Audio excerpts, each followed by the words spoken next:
Guys, hari ibintu bihora bintangaza. Nagomba mumbwire. Ico kintu naragiriye ubushakashatsi ndakibura. Ariko shaka namwe mugira ubushakashatsi. Muze mumbwire ivyo bintu. Ico kintu naco sikindi. Aba jeune marié bakibana baba bakundanye.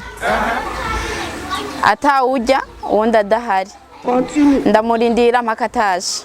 Sheri shirira amazi muri douche. Akamushirira ngo tugenda twoganya ari shushushu bebe.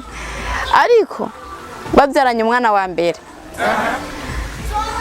Oh papa naka.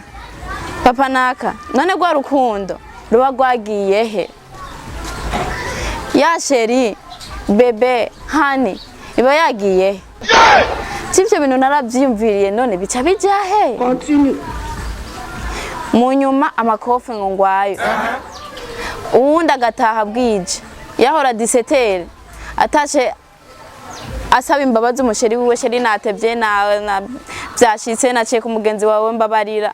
Yambabazi ikarangira ibaye amakofe umbaza kubera iki? Umbaza nkande. None rwarukundo ruca rujahe.